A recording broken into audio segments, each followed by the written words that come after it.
Kisah yang sangat seru ini pun berfokus pada sepasang suami istri yang belum lama menikah. Mereka kini sedang mencari tukang untuk mendandani atap gudang yang sudah usang. Sampailah mereka di restoran dan bertemulah dengan tukang bangunan profesional yang bernama Charlie. Charlie adalah tukang kenalannya Amy. Di situ Amy pun mengenalkan Charlie kepada David. David pun nampak akrab dengan Charlie. Lalu David ke kasir untuk membayar makanan. David melihat kalau Charlie kayak mendekati Amy. David pun jadi berasumsi kalau mungkin Charlie adalah mantannya Amy.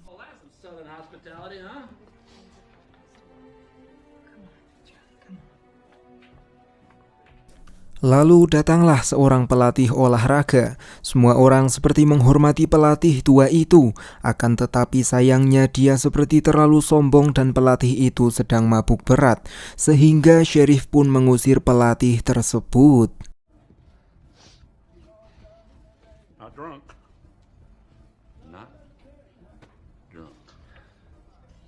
And here. Amy sendiri sedang mengalusi seorang pria yang bernama Jeremy. Amy mengusir Jeremy secara halus dari mobilnya karena Amy dan David akan pulang. Lalu setelah Jeremy pergi, Amy dan David pun OTW pulang. Di jalan David sudah tahu kalau Charlie dan Amy punya hubungan di masa lalu.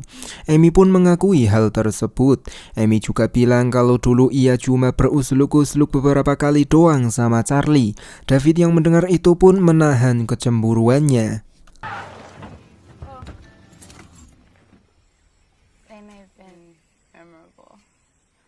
Lalu sampailah mereka di rumah. Mereka pun mereview gudang terlebih dahulu. Barangkali aja ada barang yang harus dikeluarkan. Namun rupanya tidak ada barang yang penting di gudang tersebut. Sehingga Amy dan David pun keluar untuk melihat material yang sedang dibongkar oleh Pak Tukang.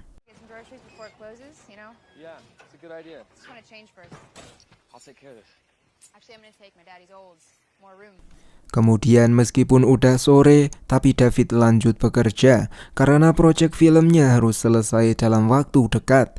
Tak lupa ia pun bermain kucing dengan Amy. Amy sangat menyayangi kucingnya, sedangkan David tidak suka kucing. Meskipun David tidak suka kucing, tapi ia pun bersyukur karena kucing itu bisa untuk memburu tikus di rumahnya.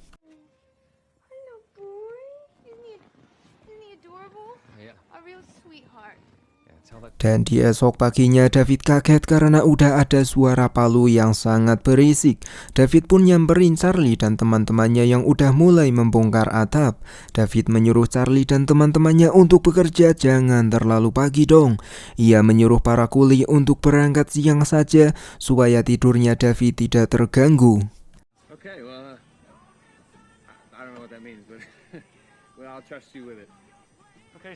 Dan di siang harinya, Gembul tiba-tiba masuk dan mengambil buah dari kulkas tanpa permisi.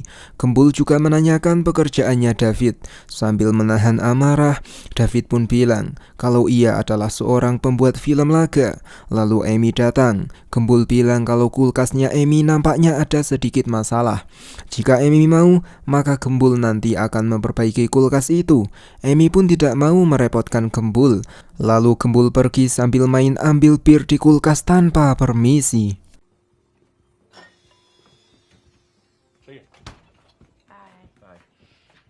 Setelah Gembul pergi, David pun menanyakan soal Gembul yang tidak punya sopan santun. Amy bilang kalau semua warga di sini saling percaya satu sama lain. Bahkan mereka semua tidak mengunci pintu rumah mereka. Tapi Amy bilang kalau rumah ini juga rumahnya David. Jika David keberatan, David tinggal bilang saja kepada mereka. David pun memberanikan diri menemui Charlie dengan sopan. David keberatan dengan Gembul yang tadi mengambil makanan dari kulkas tanpa permisi. Charlie. David harap gembul tidak melakukannya lagi. Charlie yang mendengar itu, ia pun menerima perintah bosnya tersebut dan langsung menegur gembul yang tidak punya tata krama. Akan tetapi David pun lebih terkejut karena mereka baru saja bekerja 2 jam, tapi mereka malah akan pergi untuk berburu di hutan. Charlie pun meminta maaf. Ia juga menjelaskan kalau musim berburu cuma setahun 1 kali. Charlie juga mengajak David untuk berburu supaya adrenalinnya David naik. David pun belum mau ikut karena ia masih menggarap film. Charlie pun langsung pergi bareng teman-temannya. Go hunting for them? Just trying to show him a little respect. Lalu tak lama kemudian, bukannya mereka berburu, ternyata mereka santai-santai main biliar. Sambil menyokok bola, mereka membicarakan Amy yang seksi dan menawan. Pikiran para kuli tak karuan saat melihat Amy berjalan. Yang dimana Amy sendiri kini sedang bermain catur, sedangkan David bermain lompat tali. Tapi tiba-tiba mereka pengen ngecas. Karena udah halal, mereka pun langsung gaspol rempol.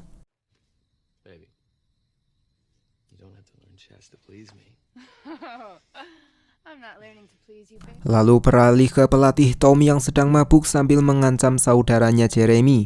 Jika Jeremy masih mendekati putrinya pelatih, maka Jeremy tidak akan selamat. Saudaranya Jeremy dan Sheriff yang mendengar itu pun menenangkan pelatih yang sedang dalam kondisi tidak sadarkan diri. You know that'll get ugly. Standing right here. Y'all mind cutting the bullshit, please? Daniel, you're just being told the truth is all. Well, no one's gonna do anything to Jeremy, all right, Coach? Ain't you off duty, John? Singkat cerita, esok siangnya, Amy sedang jogging seorang diri. Bertepatan dengan itu, para kuli akan berangkat bekerja ke rumahnya.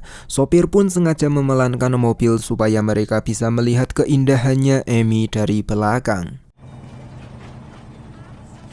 Alright, that's enough, Norm. Go. Lalu sampailah Amy di rumah. Para kuli yang melihat Amy basah pun seperti tak kuat menahan tegang. Amy yang tahu isi pikiran para kuli bangunan, ia pun segera masuk ke dalam. Di situ Amy dan David berencana akan menonton pertandingan football yang akan diadakan 1 minggu lagi. Lalu David bilang kalau para kuli kayak anjing jerami. Maknanya anjing jerami adalah saat mereka sudah tak dibutuhkan, maka David akan membuang mereka. Amy pun setuju dengan sebutan itu, serta Amy bercerita kalau para anjing jerami itu sudah memandangi tubuhnya Amy sambil menggoda Amy barusan. David yang mendengar itu pun tidak menyalahkan para kuli. David justru menyarankan Amy untuk pakai BH dan pakaian yang sopan supaya Amy dihargai. Bukannya Amy menerima saran dari suaminya itu, Amy malah ngambek gara-gara David membela para kuli. Amy justru membuka jendela dan sengaja mengiming-imingi para kuli. What? You don't have to take it personally. I'm not talking about you. You're not one of them. Not anymore, anyway.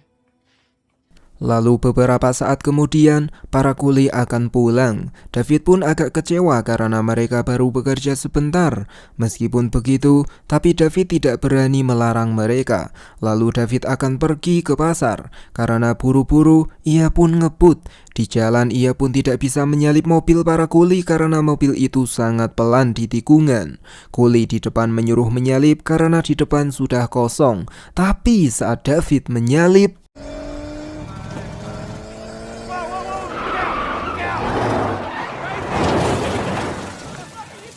untung saja David selamat hingga ia pun bisa membawa mobil itu ke bengkel. Dari kejauhan David tak sengaja melihat Jeremy yang sedang dimarahi kakaknya karena Jeremy pacaran dengan cewek usia 15 tahun. What if her daddy saw that? But Janice is my girlfriend. Hey, no, she's not. She's not your girlfriend. She is 15 years old. You understand me? Lalu David ke kafe untuk minum. Di situ David disuruh datang saat ada pertandingan bisbol. David pun berjanji kalau ia akan menonton bareng Amy. Lalu David pun memberikan uang banyak kepada kasir. David mentelaktir mereka semua. Dan ia juga kecewa karena para kuli rupanya sedang nyantai di kafe tersebut. Hey, I've been meaning to come out your place and welcome you to town. I think I've just been welcomed. We're worried about you back there. Hell of a close call. Well, I live. Esoknya di minggu yang cerah, David dan Amy ke gereja. Mereka sedang berdoa supaya desa mereka menang saat pertandingan bisbol. David pun bosan mendengarnya. Ia lebih memilih keluar. Lalu Charlie pun menyusul David. Charlie menanyakan soal kepercayaannya David. David bilang kalau ceramah di gereja cuma omong kosong doang dan David tidak percaya dengan ucapan pendeta. Tapi David bilang kalau ada satu tulisan di kitab yang David percayai, yaitu janganlah kamu mendambakan istri orang. Charlie yang mendengar itu pun seketika tahu kalau David sengaja menyinggungnya. Tapi sayangnya Charlie pun berkata, lantas bagaimana kalau istri tetangga yang ternyata yang menggoda Charlie? Thank you. I guess I need to be a little more sensitive. Yeah. Just a little redneck wisdom for you. Setelah itu Amy dan David menonton konser kecil-kecilan. Semua warga desa pun menonton hiburan itu. Mereka bertemu anaknya pelatih Tom. Siapa lagi kalau bukan Janice? Lalu datanglah Jeremy yang menyapa Janice. Seketika Tom pun langsung menghajar Jeremy. Di situ Tom pun tidak mengasihani Jeremy. Amy pun melerai mereka, tapi Amy malah kena marah oleh Tom. Charlie pun bertindak supaya Tom tenang. That's a very good idea. Just walk away. He was just talking. You have no right to be involved. Neither do you. Just talking.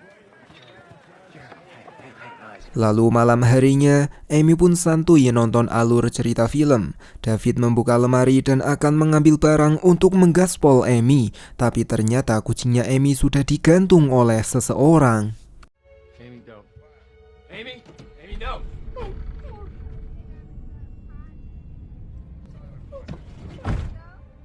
Amy pun tentunya terbakar amarah. Amy menduga kalau yang melakukan itu adalah salah satu kuli, atau kalau enggak ya mungkin semua kuli. Amy pun langsung mengeluarkan pistol yang sudah lama tersimpan rapi.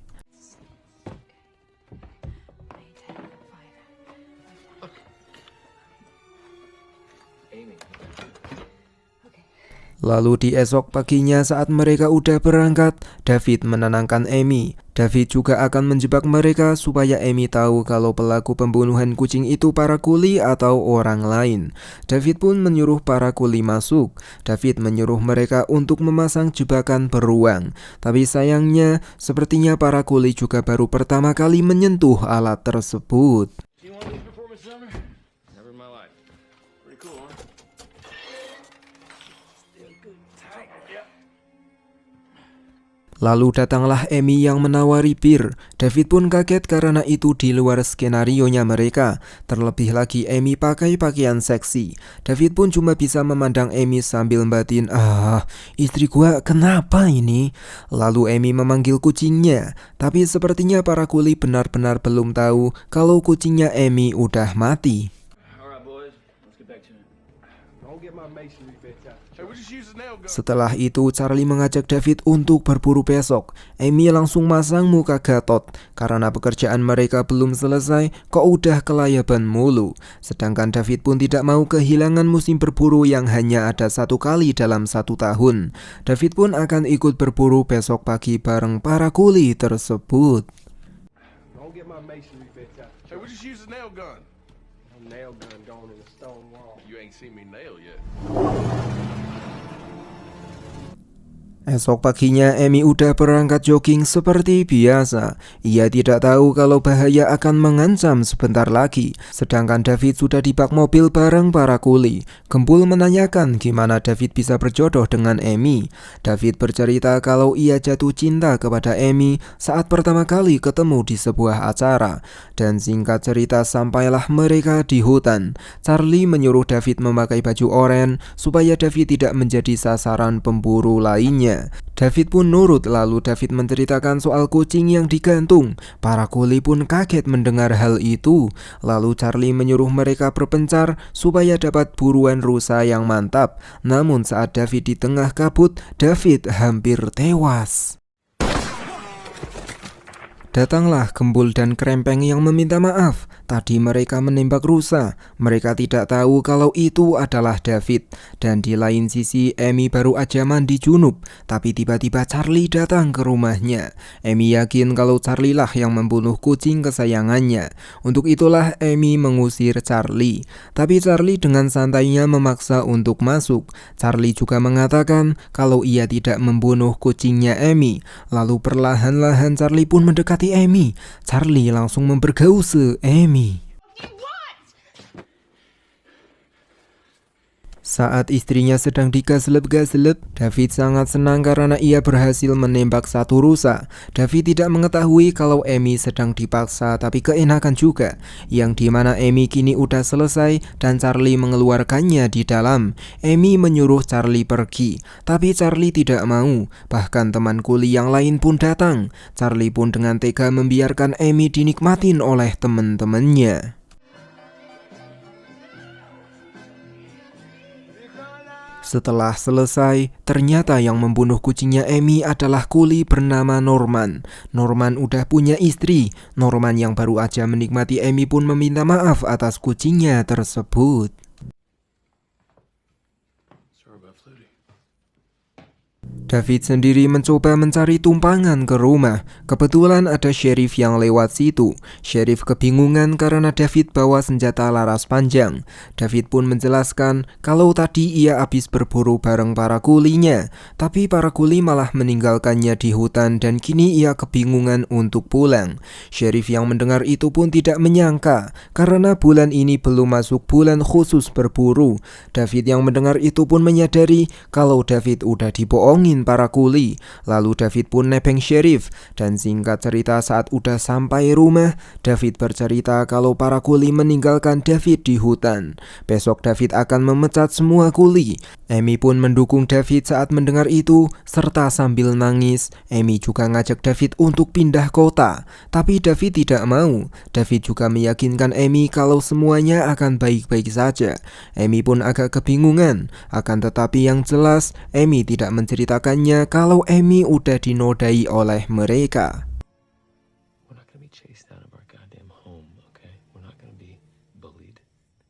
Not only that, nobody's going anywhere. Esoknya David dengan sopan memecat mereka dengan alasan pemasangan atap yang lambat dan para kuli yang hanya kerja 2 jam saja.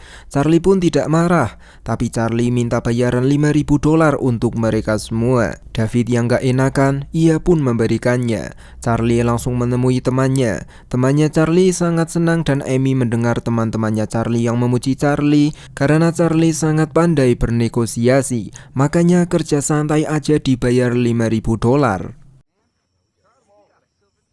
Lalu sore harinya Amy mengajak David nonton pertandingan. Mereka pun langsung OTW. Dalam lapangan itu, Jeremy dideketin oleh Janice. Janice mengajak Jeremy pergi sebentar. Jeremy gak mau karena ia takut dengan Tom. Tapi Janice memaksa Jeremy. Sampailah mereka di ruang sepi dan gelap. Jeremy menolak untuk berhubungan. Tapi Janice udah gatel banget. Ia pengen dianu oleh Jeremy sekarang. Dan di lain sisi pertandingan udah dimulai. Tom pun mencari Janice yang gak bareng tim cheerleadersnya. Tom pun masuk ke ruangan sambil berteriak-teriak namanya Janice. Jeremy dan Janice yang mendengar itu pun ketakutan. Terutama Jeremy yang refleks menutup mulutnya Janice sampai Janice gak bisa nafas. Dan di lain sisi Amy udah bosen. Ia pun ngajak David pulang. Sedangkan para kuli melihat keseksiannya Amy dari belakang. Lalu datanglah Tom yang meminta bantuannya Charlie untuk mencari Janice. Dan di lain sisi Amy dan David udah hampir separuh perjalanan. Tapi mobil mereka menabrak sesuatu.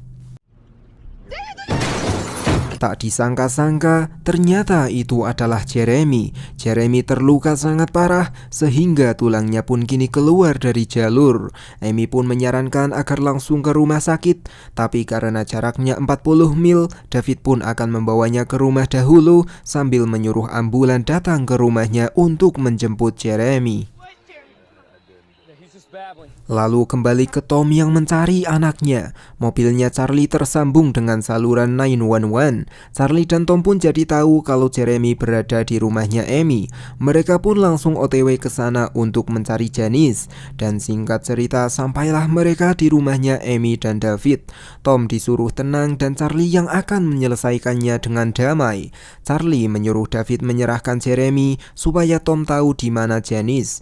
Tapi David dan Amy yang belum mendapat jawaban dari Jeremy soal apa yang sudah terjadi, sehingga Jeremy lari ketakutan. Mereka pun tidak mau menyerahkan Jeremy. Charlie pun kehabisan kesabaran. Ia pun menyerahkannya kepada Tom. Lalu saat Amy dan David sedang menginterogasi Jeremy, mereka udah mulai nyerang rumahnya Amy. Man, come on. Oh, man, you hear that? Datanglah sheriff yang langsung mengeluarkan pistol gara-gara Tom pegang senjata. Charlie pun menenangkan Tom dan menyuruhnya untuk meletakkan senjatanya di tanah. Tom pun menurutinya. Lalu sheriff menyuruh David mengeluarkan Jeremy karena sheriff yang akan membawanya ke rumah sakit. David pun akan mengeluarkan Jeremy, tapi Tom langsung menembak sheriff. Keadaan pun semakin genting tatkala mereka udah mulai menyerang rumahnya Amy. Charlie menyuruh mereka semua pakai kepala dingin, tapi tidak ada yang mendengarkan Charlie. Sedangkan Amy mengusulkan untuk menyerahkan Jeremy, tapi David tidak sebodoh itu. Jika David menyerahkan Jeremy, maka mereka bertiga pasti akan dibunuh oleh Tom dan para kuli barbar. Daripada tidak melakukan apapun, Amy dan David pun memasang jebakan beruang di pintu yang rapuh. David juga menyuruh Amy ke atas untuk mengambil pistol. Jika ada orang yang masuk, maka Amy diizinkan untuk menembak orang itu, terutama Charlie. Yang dimana Charlie yang awalnya berkepala dingin pun kini udah mulai kesetanan. Charlie justru meledakkan mobil mewahnya David. Lalu mereka pun lanjut maksa masuk. Amy pun mencoba menembak mereka meskipun tidak ada yang kena. David menyuruh Amy jangan menembak karena itu akan buang-buang peluru. David menyuruh Amy menembak di saat yang tepat. Lalu para kuli mengira kalau David adalah pria cupu yang tidak bisa ngapa-ngapain. Namun rupanya para kuli sudah salah mencari korban, di mana David yang selalu diremehkan oleh para kuli pun berhasil membunuh 2 di antara mereka.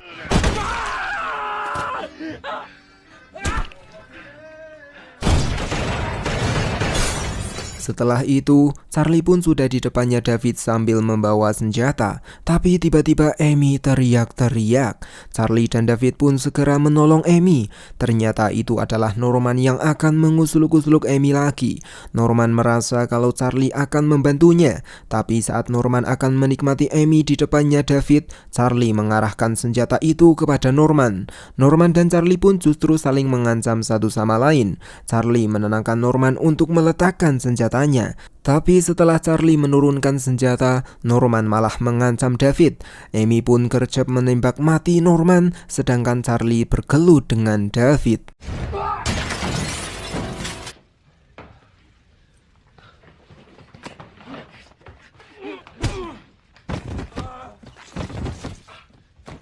Dari badan dan pengalaman saja kita bisa menebak kalau Charlie pasti menang melawan David. Tapi Amy langsung mengancam Charlie pakai senjata. Charlie pun tidak takut karena ia tahu kalau senjata itu kosong. Seketika David pun mengambil penjepit beruang dan langsung menjepitkannya di lehernya Charlie.